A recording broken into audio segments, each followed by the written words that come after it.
अभी कुछ दिन पहले मैंने एक वीडियो देखी मंदोदरी के बारे में। उसमें वो महोदय बोल रहे थे कि मंदोदरी बाली की पत्नी है और रावण उसे उठाकर ले गया था और अंगद बाली और मंदोदरी का पुत्र है। तो आज की वीडियो में हम इसी बात की पड़ताल करेंगे कि आखिर सच्चाई क्या है। नमस्कार दोस्तों, धर्म संस्कृति चैनल में आपका स्वागत है। यहाँ हम धर्म और संस्कृति से संबंधित रोचक प्रसंग लेकर आते रहते हैं। तो आज हम बात करेंगे मंदोदरी के अतीत के बारे में।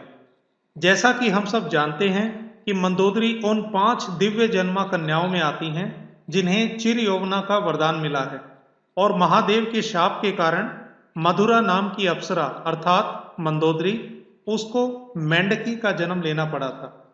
इसी पूरी कथा को हम पहले विस्तार से बता चुके हैं और इसका लिंक मैंने आई बटन में दे दिया है। तो आज बात करते हैं कि जब मंदोदरी को श्रापवश मेंढकी बनना पड़ा तो उसके बाद उसके साथ क्या हुआ।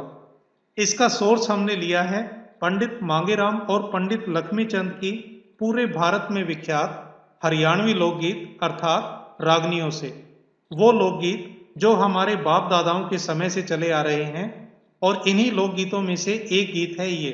जैसा कि आप इस लोकगीत में इसकी तीसरी लाइन में देख रहे हैं, बैठे ऋषि खीर रांधे थे, एक मेंढकी मर गई माह बढ़ के, कन्या समझ के करी सामरत, वेद विधि मंत्र पढ़ के, 12 साल की के पात लाग गया, रावण ले गया था हर के, किष्किंधा पे गर्भ गिर दिया, बाली ने पा गया तड़के। इन पंक्तियों का भाव है कि महर्षि सोनक के पिता महर्षि क्रेत, जो ब्रह्मा जी के मस्तिष्क से उत्पन्न 7 ऋषियों में जाने जाते हैं, एक बार वह प्रभु की उपासना कर रहे थे और पास ही दूध कढ़ाई में उबल रहा था।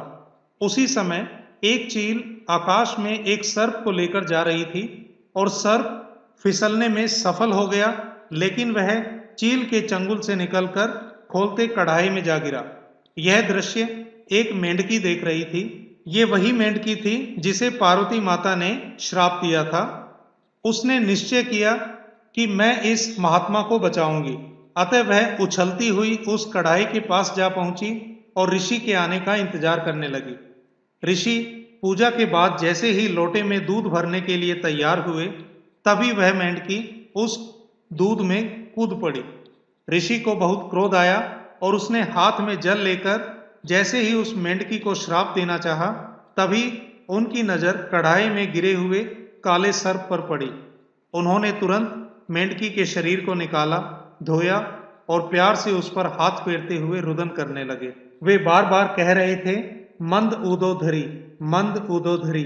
और फिर उन्होंने मंत्र और अपने तेज के प्रताप से उस मेंढकी को 9 साल की कन्या में परिवर्तित कर दिया। ब्रह्मा जी ने प्रकट होकर ऋषि से कहा कि इस कन्या का जन्म बिना माता और पिता के हुआ है, लेकिन सृष्टि के नियमों में हस्तक्षेप कोई नहीं कर सकता, अतः इस कन्या को हमें मैदानव और रंभा को सौंप देना चाहिए।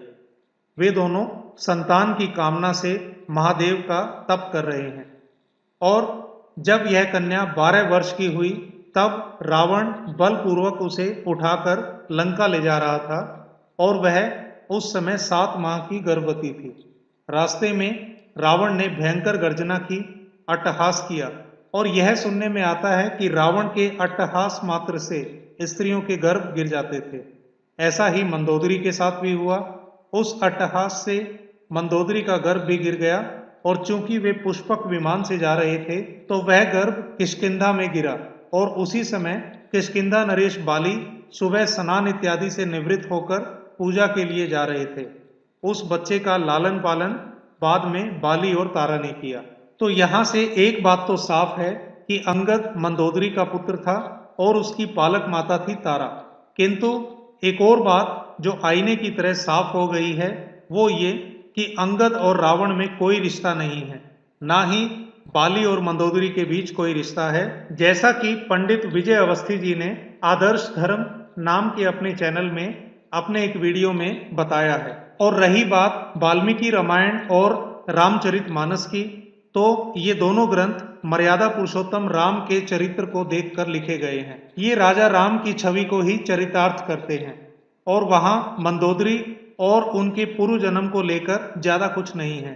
लेकिन हमने जो आपको जानकारी दी, जो प्रमाण दिए, ये काफ़ी सटीक हैं और ये हरियाणवी संस्कृति और हरियाणवी लोकगीतों के अंदर काफ़ी आते हैं। आज के वीडियो में इतना ही। आपको हमारा ये प्रयास कैसा लगा, कृपया कमेंट बॉक्स में लिखें और हमारे इस वीडियो को लाइक करें, इस चैनल को सब्सक्राइब करें और बेल आइकन को दबाएं ताकि भविष्य में आपको धर्म और संस्कृति से संबंधित रोचक जानकारियां लगातार मिलती रहें। आज के वीडियो में इतना ही। हम फिर हाजिर होंगे एक नई वीडियो के साथ। तब तक जय श्री राम। भगवान आपके समस्त मनोरथ पूर्ण करें। धन्यवाद।